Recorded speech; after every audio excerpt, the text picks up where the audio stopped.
Senyamule pamoja na wakuu wa mikoa wote mlioko hapa pamoja nasi, ndugu zangu makatibu tawala wa mikoa, kamati za ulinzi na usalama ya mkoa wa Dodoma na wilaya, waheshimiwa wabunge, lakini kitambua uwepo wa wenyeviti, mwenyekiti wa kamati ya ardhi, maliasili na utalii pamoja na wajumbe wake, lakini pia mwenyekiti wa kamati ya usemi, waheshimiwa makatibu wakuu na manaibu makatibu wakuu kiongozwa na katibu mkuu wa wizara hii Anthony Sanga, waheshimiwa wakuu wa wilaya mlioko nasi hapa, waheshimiwa mabalozi na wawakilishi wa mashirika ya kimataifa, viongozi mbalimbali wa sekta ya umma na sekta binafsi katika nyadhifa zenu tofauti, wadhamini wa shughuli yetu hii, viongozi wetu wa dini mliopo nasi, wazee wa Dodoma na wazee wa kimila, watumishi wa sekta ya ardhi katika nyadhifa zenu mbalimbali, ndugu zangu wanahabari, vikundi vya burudani, mabibi na mabwana, Jamhuri ya Muungano wa Tanzania. Ndugu zangu, kwanza mniruhusu nianze na shukurani kwa Mungu tujalia leo kufanya uzinduzi wa sera hii ya taifa ya ardhi toleo la mwaka 2023. Tunamshukuru Mungu kwa kutuongoza kuandaa sera hii kwa ustawi wa nchi yetu. Nitumie fursa hii kuipongeza Wizara ya Ardhi, Nyumba na Maendeleo ya Makazi, wataalamu na wadau wote walioshiriki kufanikisha kuandaliwa kwa sera hii, na niwashukuru pia kwa kunialika kwa mgeni rasmi katika uzinduzi wake, na nawashukuru pia kwa tunzo mlionipa. Hongereni sana na asanteni sana. Ndugu zangu, kabla sijaingia hapa, nilipitishwa kwenye mabanda ya maonyesho. Nikaona mabanda ya kazi zinazofanywa ndani ya wizara hii, lakini pia niliona mabanda ya sekta ambazo zinasapoti ufanisi wa wizara hii. Nataka kusema jambo moja. Wizara yetu ya Ardhi, Nyumba, Maendeleo ya Makazi, kwa yale niliyoyaona kwenye maonyesho, imebadilika sana. Sana sana sana. Kutoka wizara ya migogoro, kutoka wizara ya uzembe wa makusudi, na sasa ni wizara ya maendeleo ya watu. Nimeona mambo mengi mazuri waziri mwenyewe ameyaeleza, lakini waombe wote mliokuja hapa, piteni kwenye yale mabanda mkaone yaliyoko. Ndugu zangu na ndugu wananchi, Baba wa Taifa Mwalimu Julius Nyerere aliainisha mambo makubwa manne ambayo nchi inahitaji ili kupata maendeleo.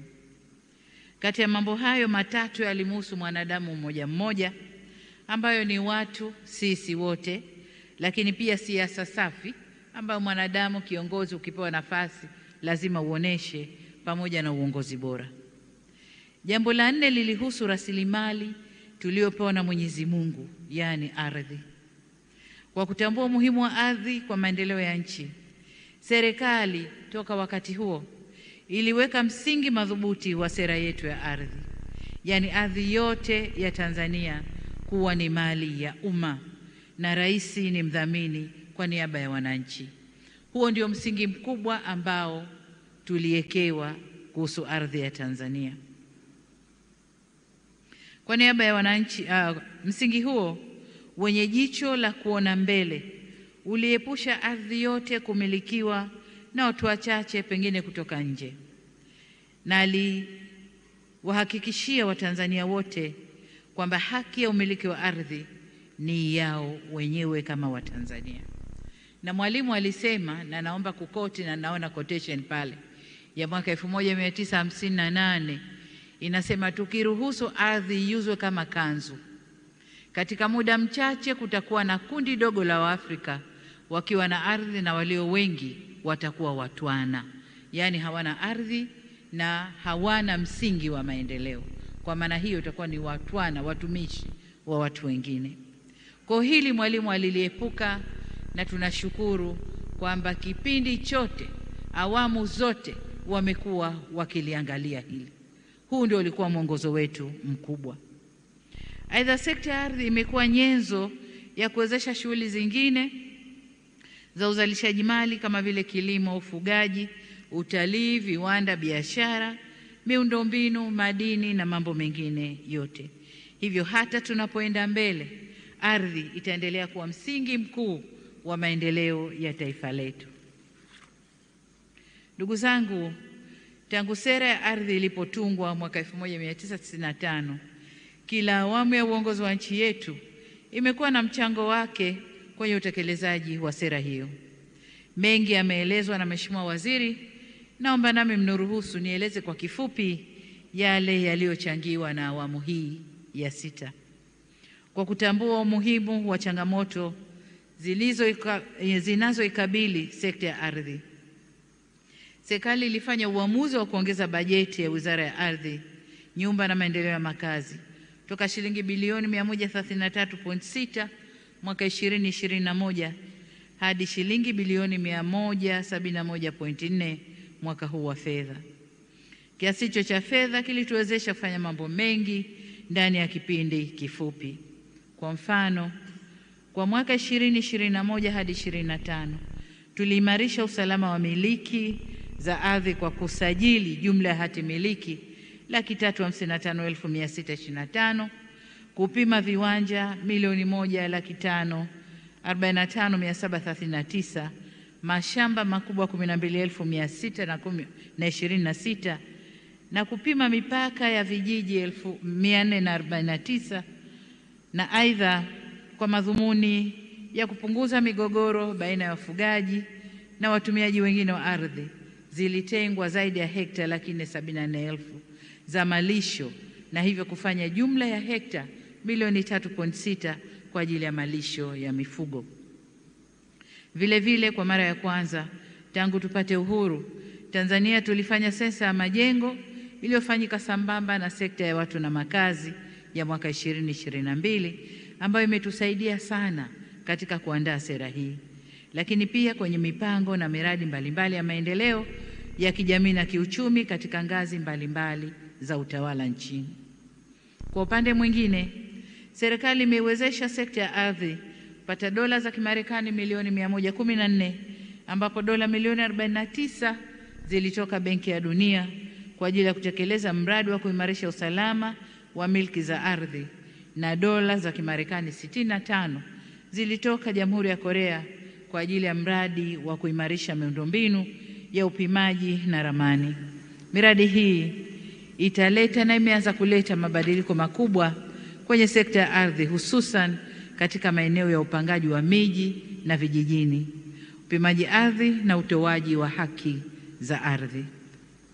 Kwa sasa serikali inatekeleza mradi wa mfumo wa miundombinu ya kitaifa ya taarifa za kijiografia, yani National Spatial Data Infrastructure. Na hii tukimaliza itatuwezesha kwenda kuchora ramani mpya ya Tanzania. Tanzania yetu ikoje? Ramani ya mwisho ilifanywa mwaka 1978 ambako kwa kiasi kikubwa kuna mabadiliko makubwa sana.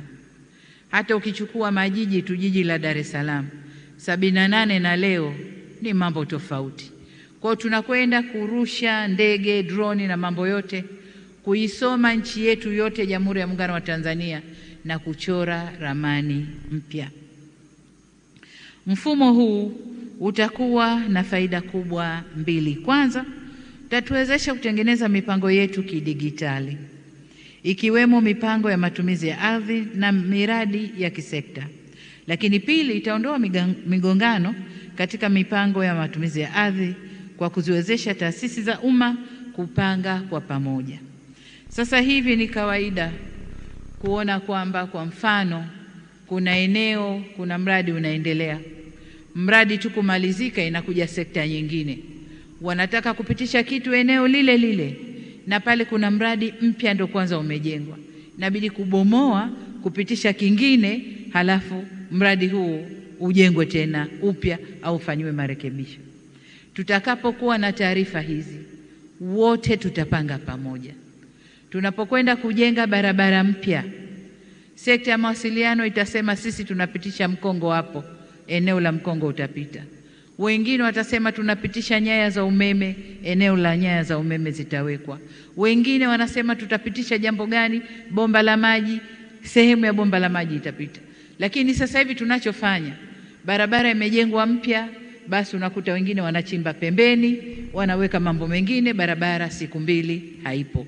Kwa hiyo mradi huu utakwenda kutusaidia kupanga kwa pamoja na maendeleo ya nchi yaende kwa pamoja. Lakini pia itakwenda kufanya tu sura nzuri ya nchi, sababu sasa hivi ukipita nchi nzima mawaya yanapishana huko juu, lakini tutakapokwenda kujipanga sasa, badala ya kuweka maumeme juu, umeme wetu utakwenda kukaa chini na sura ya nchi itakuwa inapendeza.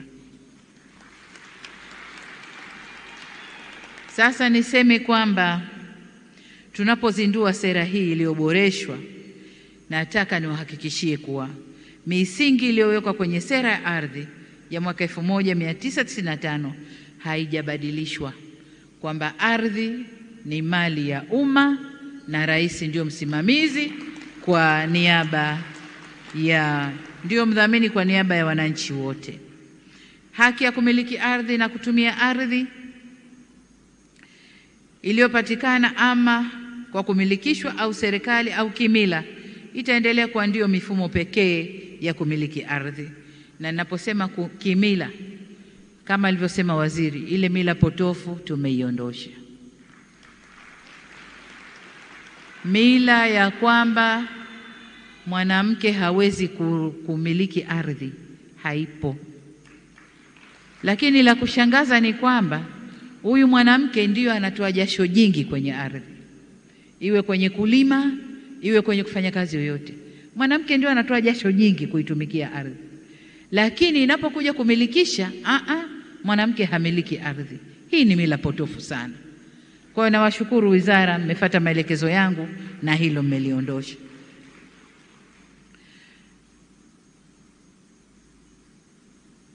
Kamishna wa ardhi ataendelea kuwa na mamlaka ya kipekee ya utawala wa ardhi nchini. Na hili Mheshimiwa Waziri, nimekusikiliza vizuri ukisema ngazi tofauti za utekelezaji wa mambo ya ardhi nchini, lakini na role au wajibu wa TAMISEMI katika mashughuli za ardhi. Kwa hiyo nitakuja kulisemea kule mbele. Lakini pia ardhi ya umma itaendelea kuwa katika aina tatu, yani ardhi ya hifadhi, ardhi ya kijiji na ardhi ya jumla. Raia wa Tanzania pekee ndio wenye haki ya kumiliki ardhi nchini, na sio raia na wasio raia wana haki ya kutumia ardhi aidha kwa uwekezaji au jambo jingine, lakini kwa kukodishwa, na hana milki ya ardhi yetu. Lakini jengine, ardhi itaendelea kuwa na thamani itakayotambuliwa katika miamala ya ardhi. Hiyo ndio misingi inayowahakikishia Watanzania ustawi kupitia rasilimali hiyo ya ardhi, nasi tutailinda misingi hii kwa manufaa ya taifa letu. Sasa kwa nini sera hii? Kwa nini tumebadilisha sera? Nimeshayasema mengine, lakini kubwa jingine ni lile la kufanya binadamu wote ni sawa na wote wana haki ya kutumia ardhi. Lakini kuna mengine kama nitakavyoyasema hapa, kwamba pamoja na kutogusa misingi ya sera hiyo, miaka 30 ya utekelezaji imeonyesha ulazima wa sera hiyo kufanyiwa maboresho ili kuendana na uhalisia wa sasa. Lengo la jumla la sera hii iliyoboreshwa ni kuhakikisha tunakuwa na mfumo madhubuti na wenye usawa wa umiliki, upatikanaji na usimamizi wa matumizi ya ardhi kwa maendeleo endelevu. Kama mkuu wa nchi na mdhamini wa ardhi yote ya nchi hii kwa niaba ya wananchi, niruhusuni nieleze mambo sita au masuala sita makubwa ambayo maboresho ya sera hii yatawezesha kufanywa katika kuimarisha usimamizi wa sekta ya ardhi nchini. La kwanza, tunakwenda kuyajumuisha na kuyapa misingi au msingi wa kisera masuala muhimu ambayo hayakuwa yamezingatiwa kwenye sera iliyopita. Wakati tukiendelea na utekelezaji wa sera 1995, Tulikuwa na baadhi ya shughuli muhimu ambazo serikali ililazimika kuzifanya bila kuwa na msingi wa sera. Moja ya shughuli hizo ni zoezi la uimarishaji wa mipaka ya kimataifa ya Tanzania na nchi jirani katika kurahisisha utambuzi wa alama za mipaka. Tumekuwa tukifanya kazi hii lakini bila kuwa na mwongozo wa sera. Sasa tumeamua kuweka kwenye sera ili tupe nguvu katika utendaji wake, lakini pia nguvu ya kutunga sheria au kurekebisha sheria za mipaka yetu.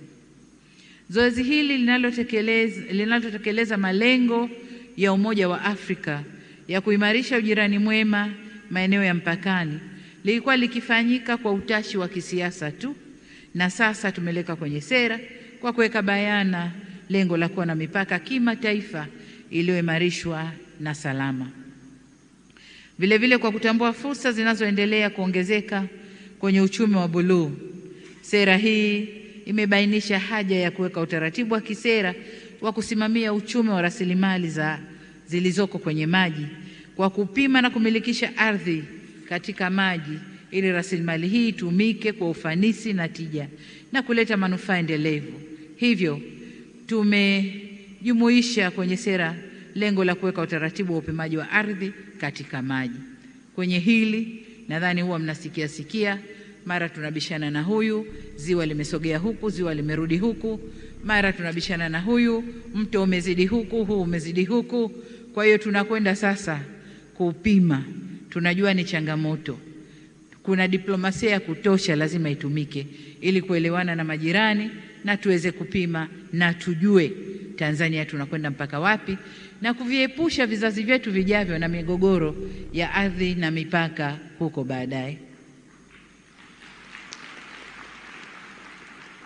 Aidha, tumekuwa na ongezeko la kiwango cha biashara kinachohusu sekta ya milki, yani real estate, na wadau wa sekta hiyo pia wameongezeka. Licha ya ukuaji huo, mchango wake kwenye pato la taifa umekuwa pia ila sio mkubwa ikilinganishwa na fursa zilizopo. Tuna fursa nyingi hatujazitambua.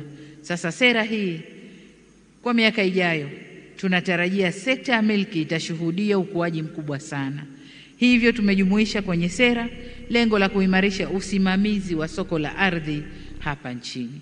Kama nilivyosema, kuna watu wengi wangependa kuja Tanzania kusaidiana na ule mradi uliooneshwa wa makazi ambao uko chini ya shirika letu la nyumba. Wangependa kuja sekta binafsi na wenyewe kujenga, lakini sera yetu haikuwa clear. Kwa sasa hivi tukisha kuweka sera, tunatunga sheria, waje wajenge, lakini si kwa kuamilikisha ardhi, ni kwa kodisha ardhi, na watusaidie kupunguza tatizo la makazi. Lakini jambo la pili, tunakwenda kuongeza kasi ya usajili wa ardhi. Licha ya hatua tulizopiga katika upimaji, takwimu zinaonyesha kuwa takriban 75%, amesema vizuri waziri, ya ardhi nchini bado haijasajiliwa.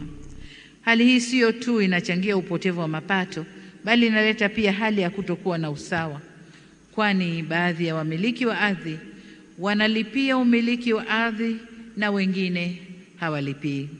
Hii si sawa na sio haki. Katika hili tumebaini kwamba sera iliyopita haikuwa na sharti la kuwataka wamiliki kusajili ardhi yao. Sasa tunataka kila kipande cha ardhi ndani ya nchi hii kipangwe, kipimwe na kisajiliwe.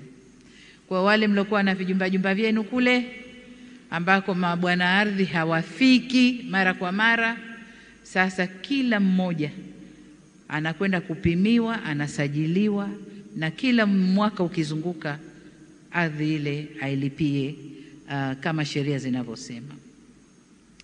Katika kuwezesha hili, tutahakikisha kuwa mwenye haki ananyang'anywa kwa sababu tu watu wana uwezo wa kubadilisha hati za umiliki wa ardhi ile. Lakini ukimuuza nyumba ulijenga, hapana, nyumba alijenga huyu. Sasa hii ardhi hati yangu mimi hii hapa. Ulikuwa wapi mpaka huyu kajenga na ana hati? Kajenga alafu nakuja juu yake. Kwa hiyo haya yanakwenda kuondoka, ndugu zangu.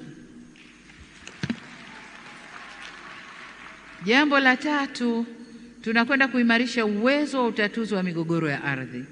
Moja, kama nilivyosema, lakini pia niseme kumekuwa na hatua mbalimbali zilizochukuliwa katika kuimarisha utatuzi wa migogoro ya ardhi nchini.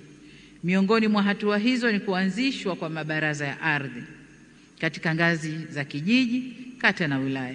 Kwa kiasi chake, mabaraza haya yamesaidia katika utatuzi wa migogoro, japo bado tunaona kuna nafasi ya kuboresha zaidi. Yamesaidia, wakati mwingine yenyewe yanaibua migogoro, kwa hiyo tumeona kuna haja ya kuyaboresha zaidi.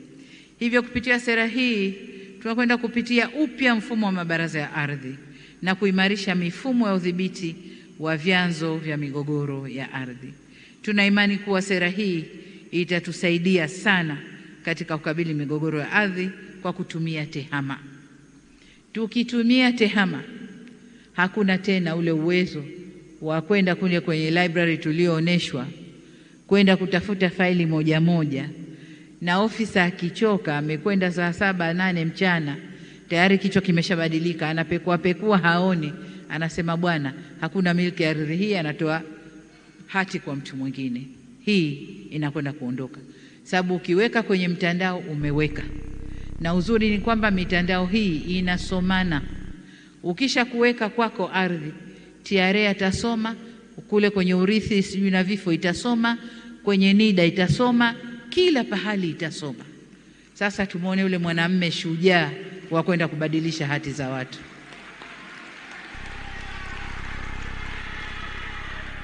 Tanzania oye! Jambo la 4, tunakwenda kuimarisha uthamini na ulipaji wa fidia. Pamoja na uwepo wa sharti la kulipa fidia kwenye sera iliyopita, katika utekelezaji tumebaini upungufu katika utaratibu wa malipo ya fidia ya ardhi na mali. Hali hii imeleta malalamiko makubwa sana miongoni mwa wananchi kuhusu mchakato wa fidia, ikiwemo tathmini, ucheleweshwaji na mapunjo.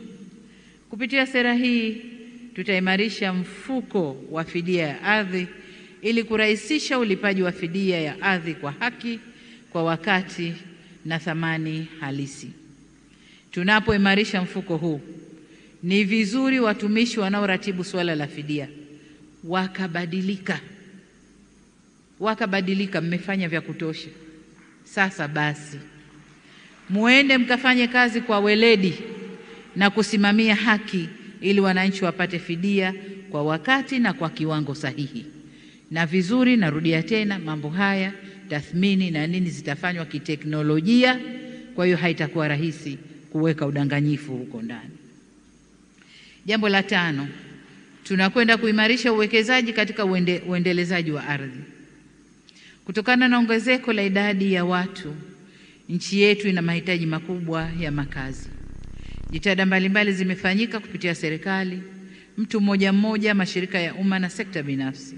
Hata hivyo, mahitaji ya makazi bora bado ni makubwa, na hivyo uwekezaji zaidi unahitajika. Sera iliyopita haikuruhusu wawekezaji kwenye sekta ya milki, yani real estate, kutoka nje ya nchi kuuza nyumba zinazojengwa. Hali hii ilikwamisha jitihada za kuvutia mitaji kutoka nje kuwekezwa kwenye sekta ya milki, ikiwemo ujenzi wa makazi ya bei nafuu.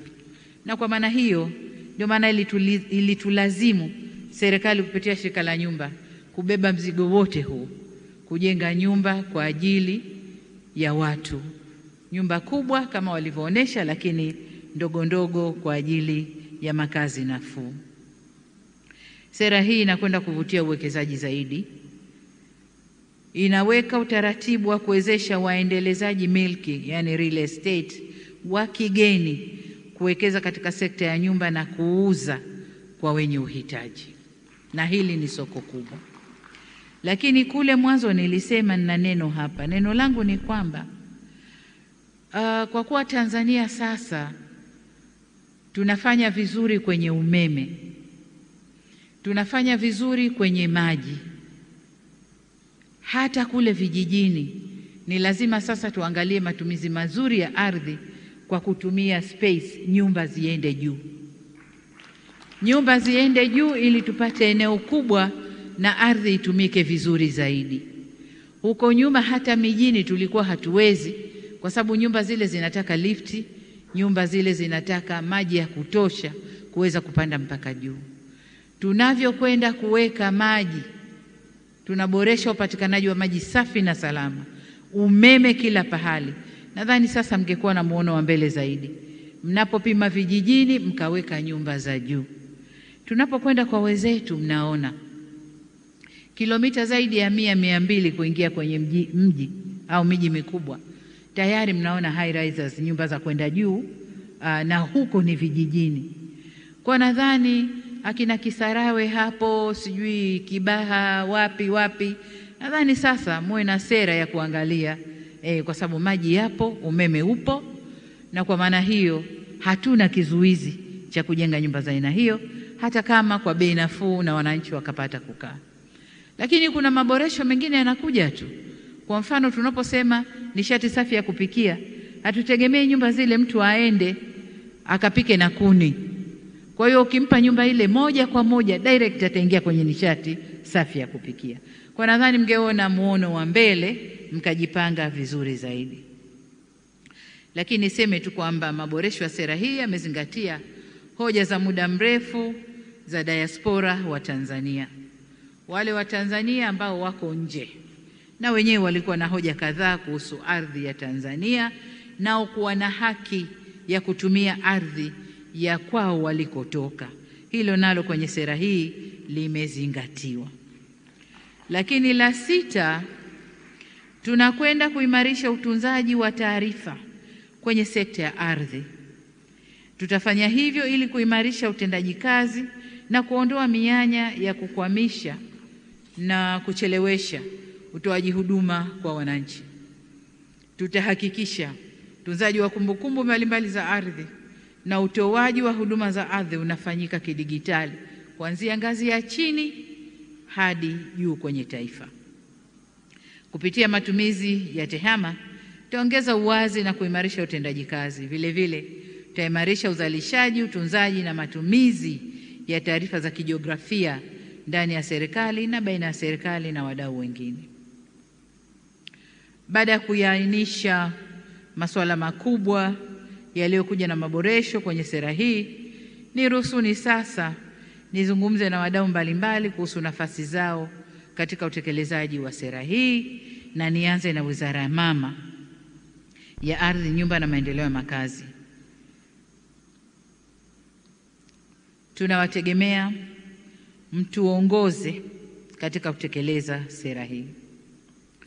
Wananchi wana matarajio makubwa na maboresho yaliyofanywa kwenye sera hii tunayoizindua leo, lakini bado malalamiko mengi dhidi ya watumishi wa sekta hii ya ardhi yako kwa wananchi.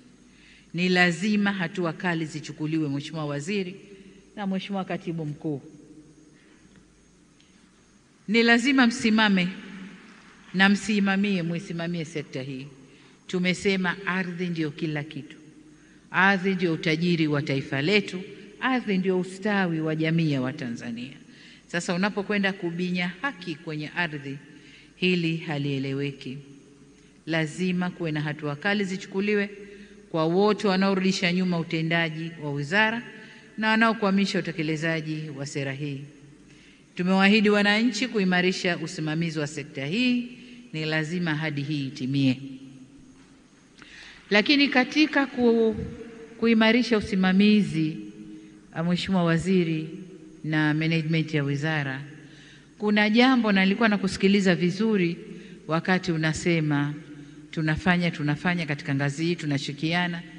Nilikuwa nakusikiliza vizuri, lakini kichwani kwangu nikawa nasema kama tumeweza kufanya kwenye uwekezaji, huduma zote zikawa ndani ya nyumba moja, kwenye ardhi, upimaji, usajili, usimamizi wa ardhi na utoaji wa hati, nadhani inawezekana kuwa pamoja. Na hili litawezekana kama mtakuwa na kitu kinaitwa kamisheni ya ardhi. Nimeona ndani ya wizara mna makamishna na mna kamishina mkuu wa ardhi, lakini hakuna kamishna bila kuwa na kamisheni. Sasa wanamkomisheni nani? Hebu nendeni mkalitizame muundo mpya na katibu mkuu kiongozi yuko hapa. Nendeni katizameni haja ya kuwa na kamisheni ya ardhi na kuweka vizuri majukumu ya kamisheni. Nadhani itarahisisha zaidi. Itarahisisha zaidi. Kwa hiyo kalitizameni hilo.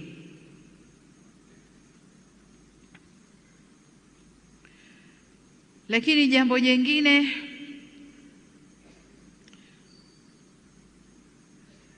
upatikanaji wa nyumba za bei nafuu.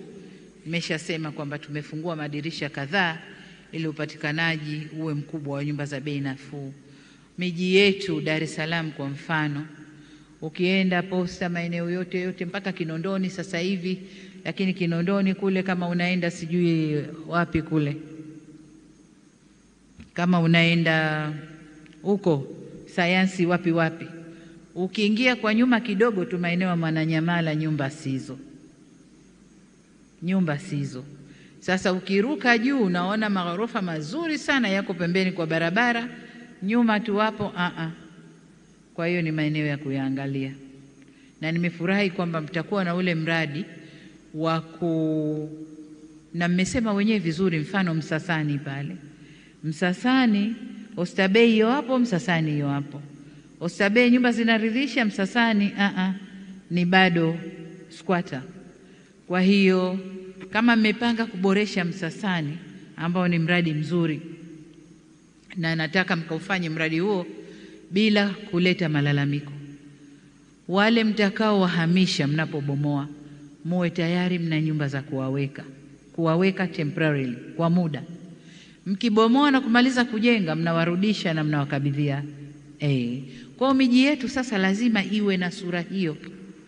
Tukianza sasa tutaweka msingi wa kote huko, kila anayekuja atafata msingi huo, kuboresha sehemu baada ya sehemu ndani ya miji yetu mikubwa, Dar es Salaam, Arusha, Dodoma hapa, Mwanza, Mbeya, miji mikubwa ile lazima iwe na sura nzuri.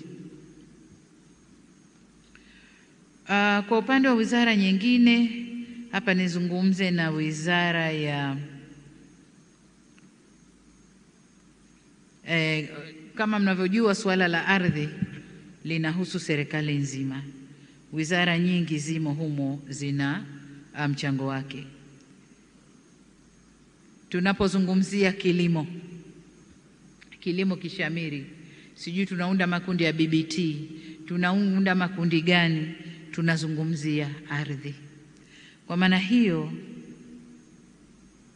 tunapopanga ardhi tujue kuna ardhi ya mkulima, na mkulima naye aweze kunufaika na ardhi na anufaike na bei nzuri, kwani lazima kuna eneo tutakapojenga soko au kiwanda cha kuongeza thamani ya mazao. Ni kwamba tunapomzungumzia mkulima ametoka mashambani, ardhi ya kulima inajulikana, anapokuja huku juu anahitaji soko. Maeneo mengi tulikata masoko. Leo ukienda ukiangalia ramani, masoko yale hayapo wala hayakujengwa. Badili yake kuna maghorofa ya watu mashuhuri yamesimama kwenye maeneo ya masoko.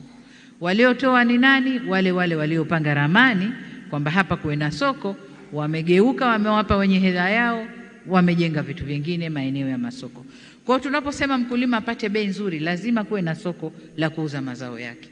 Tunaposema mvuvi anapokwenda kuhangaika, akija apate mauzo, apate pa kuhifadhi samaki wake, lazima kuwe na soko la wavuvi. Kwa mambo yote hayo tunapokwenda kupanga ardhi tuzifikirie sekta zote ambazo zimo katika sekta ya uzalishaji ndani ya nchi hii. Sasa ili haya yafanyike, ni muhimu kuwa na ushirikiano na uratibu mzuri, na hapa tutahitaji ofisi ya waziri mkuu kuratibu mambo yote haya. Aidha, kama inavyoainishwa na sera hii, ni lazima kila wizara itimize wajibu wake katika kutekeleza yaliyolengwa ndani ya sera hii. Nikitolea mfano mmoja tu, wizara ya kilimo kama nilivyosema, au uvuvi, lazima wote shughuli zile za kila wizara ziweze kutiliwa maanani. Kwa upande wa Wizara ya Fedha kwa mfano, jukumu la wizara hii ni kutafuta rasilimali fedha na kupendekeza hatua za kikodi zinazoweza kuleta nafuu zaidi kwenye shughuli za upimaji ili tuweze kuongeza ushiriki wa sekta binafsi kwenye upimaji, lakini pia kuchochea ujenzi wa nyumba bora na za bei nafuu kwa vijana na wahitaji wengine. Hiyo ni kazi ya Wizara ya Fedha, mbali ya kutafuta fedha ya kufanya miradi inayosimamiwa na wizara, lakini Wizara ya Fedha itusaidie kwenye mipango ya kikodi ndani ya sekta hii, tuweze kupata fedha zaidi, kuzalisha fedha zaidi na kusimamia miradi zaidi. Kwa upande wa mamlaka za serikali za mitaa, wao wana jukumu la kuhakikisha mnasimamia mipango miji, lakini hapa sasa itakuja ile kazi ya kamisheni. Mnapokwenda kulifikiria ile la kamisheni hapa sasa, kwa sababu sasa hivi nyie mna yenu, TAMISEMI wana yao, hamuungani kwenye kufanya na baadaye tunazalisha migogoro ya ardhi. Lakini kukiwa na kamisheni, watakoordinate yaliyoko TAMISEMI kwenu, wizara, nani, na mambo yanaweza yakawa vizuri. Lakini kwa upande wa sekta binafsi, tunategemea ushiriki wao zaidi kwa kuongeza mitaji nafuu ili kuwezesha uendelezaji wa umiliki wa makazi. Tuongeze kasi ya upimaji na urasimishaji na uendelezaji.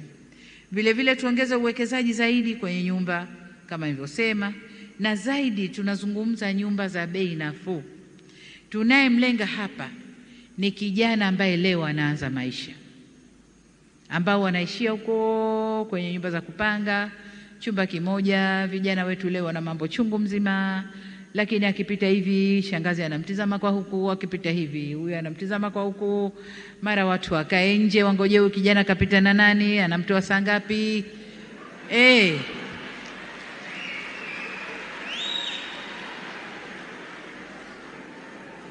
Kwa tunalenga vijana wetu wa kike na wa kiume wanaoanza maisha leo. Vijana hawa wanamaliza shule, wanamaliza chuo, wanapangiwa kazi. Anapangiwa kazi kwenye mikoa tofauti, mbali sana na nyumbani. Akifika la kwanza anahangaika kutafuta nyumba kwa wapangaji.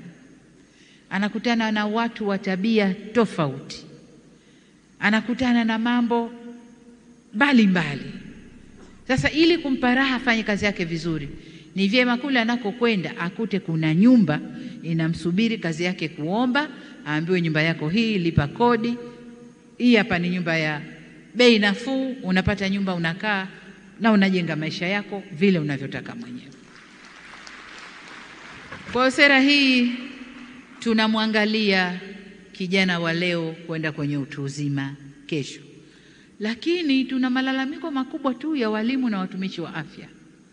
Wanakokwenda kule inatulazimu serikali sasa kuhangaika kutafuta pesa za kuwajengea nyumba. Lakini kumbe shirika letu la nyumba lingepata fursa hizi kwa kushirikiana na private sector, wakenda wakajenga kule. Mwalimu popote anapopangwa ana uhakika nyumba ipo, nyumba ya maana, nyumba anayoweza kuishi na kufanya maisha yake. Na mtumishi wa afya hivyo hivyo, na watumishi wengine hivyo hivyo. Kwa hiyo sera hii tunajielekeza huko, tupate washiriki wazuri na shirika letu la nyumba, na miradi hii ifanywe kwa kiasi kikubwa. Kwa upande wa asasi zisizo za serikali, tuendelee kushirikiana na serikali kuwezesha malengo ya sera yatimie. Vile vile tunawategemea katika kuelimisha jamii na kushirikiana na serikali katika kulinda haki ya wanawake kumiliki ardhi.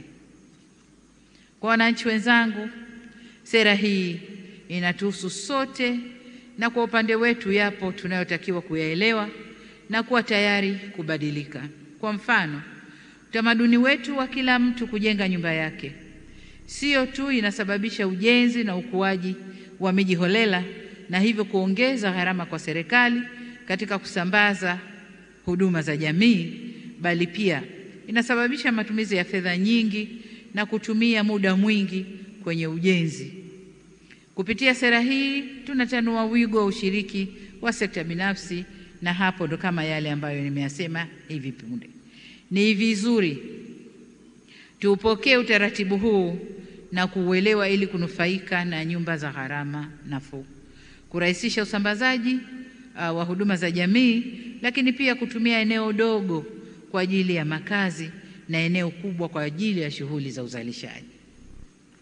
Jambo jingine kwa wananchi wenzangu ni kuwakumbusha kwamba swala la usajili wa ardhi sasa ni hitaji la lazima. Hivyo tuhakikishe tunazingatia sharti hilo ili kuondoa usumbufu. Kupima kila kipande cha ardhi inalenga kulinda ardhi yetu, kuongeza thamani ya ardhi na kupunguza migogoro ya ardhi kwa kila mmiliki kutambua mpaka wake. Vile vile usajili wa ardhi unaongeza fursa za kiuchumi ikiwemo upatikanaji wa mitaji. Hivyo twendeni tukasajili ardhi yetu. Napokwenda kuhitimisha, ndugu zangu, niseme kwamba mafanikio ya sera hii yatategemea sana utekelezaji wake na mabadiliko ya kifikra. Wenzetu mlioko kwenye sekta hii ya ardhi, niseme ukweli hapa kwamba hamsemwi vizuri na jamii. Mnasemwa kwa kutoa kiwanja kimoja kwa watu zaidi ya mmoja. Wakati mwingine ni mazingira yanayofanya hivyo, wakati mwingine ni makusudi. Kuna kamdudu kale kanatembea tembea, kamdudu kenye ari ndogo. Rushwa inawafanya mfanye vitendo vya ovyo sana. Niwaombe sana watumishi kwenye sekta hii, kila mmoja sasa aseme na moyo wake, aseme na kwenda kubadilika na kuhudumia nchi yangu. Yanayotokea ni kubatilisha haki kuwa halali na halali kuwa batili. Hili Mungu halipendi hata kidogo. Mwenye haki unambatilisha, lakini asiye haki unamhalalisha. Hili Mungu halipendi hata kidogo. Kwa niwaombe sana watoto wangu, wanangu, ndugu zangu mlio kwenye sekta hii, badilike. Lakini pia mnasemwa kwa ucheleweshaji wa hati kwa makusudi. Leo nimezindua mradi wa utoaji wa hati ambao unakwenda kufacilitate, kuharakisha utoaji wa hati. Kwa hiyo hili kupitia mradi wenu ule linakwenda kuondosha hili. Hongereni sana. Hongereni sana. Lakini pia mnasemwa kwa kujilimbikizia viwanja kwenye miradi mbalimbali. Kama mnapima viwanja 3,000, basi viwanja 300, 400 ni vya watumishi wa ardhi. Vinawekwa pembeni huko, na wenye haki ya kupata maeneo yale, hata kama ni mashamba mmechukua ya watu, sema hapana, ardhi yote yenye mali ya serikali, shamba lako ili utapata viwanja 2 hivi hapa, vilivyobaki huko kote wanapoa wengine. Kumbe mmejiwekea wenyewe akiba yenu. Hili nalo halikubaliki. Sasa mtakwenda kuumbuka kwenye utumiaji wa tehama, kwa sababu viwanja vile aidha vitakuwa havina majina au vina majina bandia, hayana national ID, hayana ile kitambulisho cha taifa. Kwa hiyo tutavijua kwamba ni vitupu na watapewa wananchi. Kwa hiyo Mheshimiwa Waziri, kasimamie hili. Tunapokwenda kuanza utekelezaji wa sera hii, ni vyema kila mmoja katika sekta ya ardhi, lakini na TAMISEMI pia, mbadilike, msiwe mvinyo ule ule kwenye chupa mpya, kwa sababu sera ni mpya lakini watu ni wale wale na tabia ni zile zile. Hatutasogea, hatutakwenda. Lazima mbadilike, sera mpya na watu mwe wapya. Sio wapya physically, hatuwezi kuwatoa wote tukaweka wengine, lakini nyoyo zenu ziwe mpya, zibadilike na mkusudie kuifanyia kazi nchi yenu. Kwa nendeni kafanyeni kazi, msisubiri tuwabadilishe, badilikeni wenyewe, msisubiri tuwabadilishe. Lakini pia leo hii katika uzinduzi huu nimegawa vitendea kazi. Nimetoa magari mangapi waziri? 70 ngapi? 70 magari 70 kwa maafisa ardhi. kote huko mawilayani na wapi huko. Hakuna sababu ya afisa ardhi kukaa ndani ya ofisi tu. Ni lazima mzunguke, mjue migogoro iliyoko, mjue wapi kuna nini, na muweze kutoa suluhisho ya migogoro iliyoko. Kwa hiyo gari zile mnaona pale, gari zile zikatumike kwa makusudi yaliyokusudiwa, ziende zikafanye kazi ya kuhudumia wananchi, lakini kubwa zitunzwe. Isiwe tena bwana mkubwa ushakabidhiwa gari na ni nzuri, mahadtop mazuri kweli kweli, hasa we kazi yako kukishusha sketi, umepandisha kilemba, ukishusha kilemba,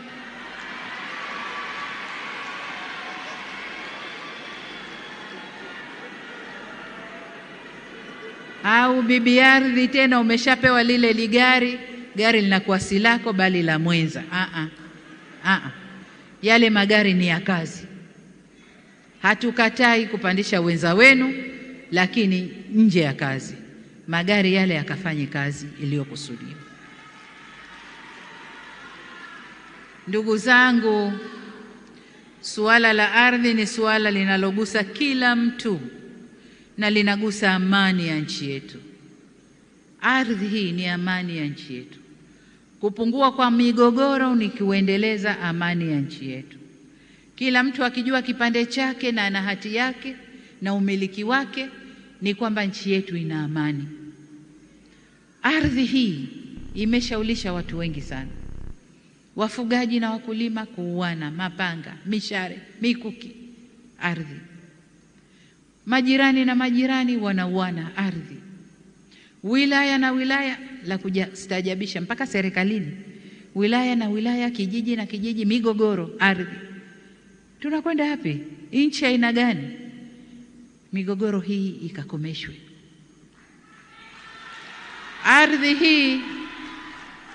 Ardhi hii ndiyo amani ya nchi yetu. Tunawajibika kuwa makini sana kwa namna tunavyosimamia sekta hii ya ardhi. Aidha, tukisimamia vizuri sera hii, itatusaidia sana kuboresha zaidi maisha ya wananchi na kuleta mageuzi zaidi vijijini, zaidi rural transformation, mageuzi kule vijijini. Ndio kwenye migogoro mingi. Twendeni tukalete mageuzi, tukapunguze uhamiaji kutoka vijijini kwenda mijini. Unajua nini?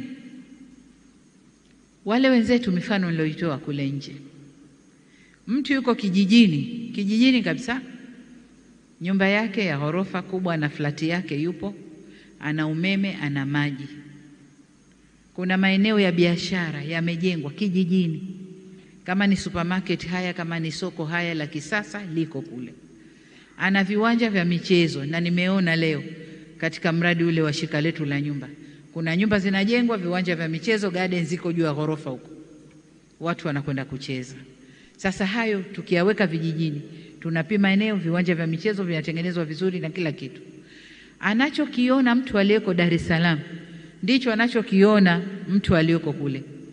Mtandao wa simu uko perfect, anaupata, umeme haukatiki na mambo mengine. Anakuja mjini kufuata nini? Tena kule maisha yanakuwa rahisi zaidi. Maana kama ni mihogo hanunui, kama ni nazi au makweme hanunui, kama ni malimau sijui ndimu hanunui, pera hanunui. Mjini huku unanunua kila kitu unanunua. Kwa hiyo tukiwajengea maisha mazuri kule, hakuna haja ya vijana wale kuflow kuja mijini, watabakia kule na waendeshe maisha yao kule. Kwa sera hii iende ikatusaidie kubadilisha mazingira ya vijijini na hivyo kupunguza uhamiaji kuja mijini, lakini kuchochea zaidi uzalishaji. Sasa niwaombe sana, tuendeni tukasimamie rasilimali hii kwa kutambua kuwa ardhi ni ajenda ya kijamii, kisiasa na kiuchumi. Hii ardhi, siasa zetu zinatokana na ardhi, jamii yetu kustawi kwake kunatokana na ardhi, uchumi wetu ni ardhi. Kwa nendeni kasimamie mkijua kwamba Mungu amewateua kuisimamia rasilimali hii muhimu kwa nchi yetu. Nendeni mkafanye kazi mkitanguliza utu ili tufanikiwe na tusonge mbele. Baada ya kusema hayo, sasa nipo tayari kuzindua sera ya taifa ya ardhi ya mwaka 1995 toleo la mwaka 2023. Na nimwombe sana Mungu atubariki tunavyoizindua sera hii, basi yale yote tuliyokusudia yaende yakatekelezeke vyema. Asanteni sana kwa kunisikiliza, na Jamhuri ya Muungano wa Tanzania. Kazi iendelee. Ramadhani imepanda. Jamhuri ya Muungano wa Tanzania. Asanteni sana. Ni Mheshimiwa Waziri tu, Waziri wa Ardhi, Nyumba na Maendeleo ya Makazi, Mheshimiwa Ndejembi. Wengine wote tubaki huku katika maeneo yetu. Sasa Mheshimiwa Rais atakapobonyeza kitufe, kuna vitu vitacheza katika screen. Pale hatutashangilia mpaka vile vitu vitakapomalizika, ni vya sekunde chache. Kwa heshima na taadhima, Mheshimiwa Rais, naomba nianze kuhesabu. 1, 2, 3. Tuangalie katika screen kule. 4, 3, 2, 1.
Na sasa Mheshimiwa Rais, kwa heshima na taadhima, naomba umkabidhi sera waziri mwenye dhamana ya ardhi, nyumba na maendeleo ya makazi, Mheshimiwa Deo Ndejembi.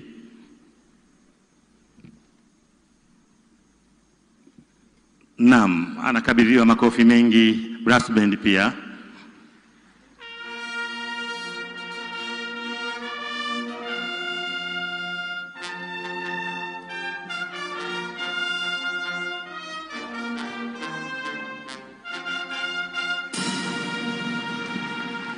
Tushangilie wanahamasa, shangwe. Na kuomba sasa Mheshimiwa Rais uweze kurejea, na naomba tukae sasa. Na bila kupoteza muda, Mheshimiwa Rais, naomba uridhie kwa ajili ya picha za kumbukumbu, tukianza na waheshimiwa mawaziri. Waheshimiwa mawaziri, tunawaomba wakati mawaziri wanakuja, waheshimiwa wakuu wa mikoa, tujiandae haraka, tufanye haraka, tusicheleweshe. Mawaziri watafuatiwa na wakuu wa mikoa, baadaye makatibu tawala wa mikoa.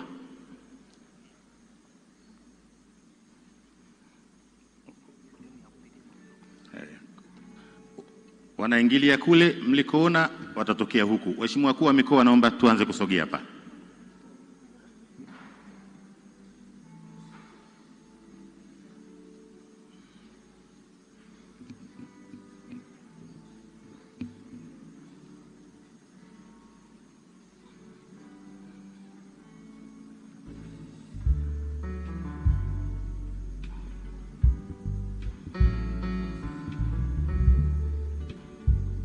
Asanteni viongozi, tutokee upande wa kushoto kwangu. Waheshimiwa wakuu wa mikoa, makatibu tawala wa mikoa, tafadhalini tusogee.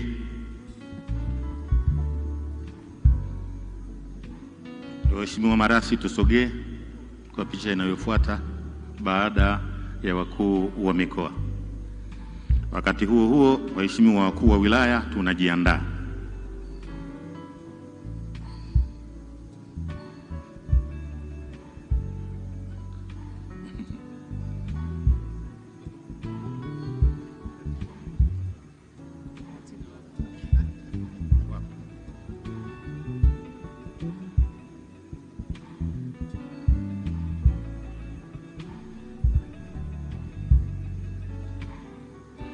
Asanteni. Makatibu tawala wa mikoa watafuatiwa na makatibu wakuu wa wizara. Waheshimiwa makatibu wakuu tusogee. Waheshimiwa makatibu wakuu tusogee.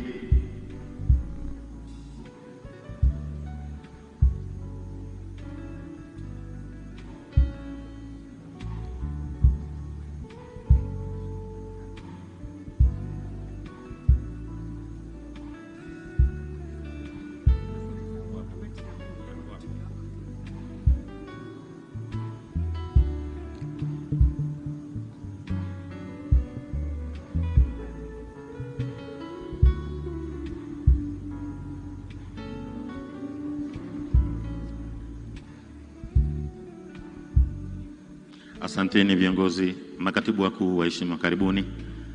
Waheshimiwa wakuu wa wilaya tujiandae, tusogee. Wakuu wa wilaya tusogee. Baada ya hapo, waheshimiwa wabunge, zile kamati mbili ya ardhi na TAMISEMI.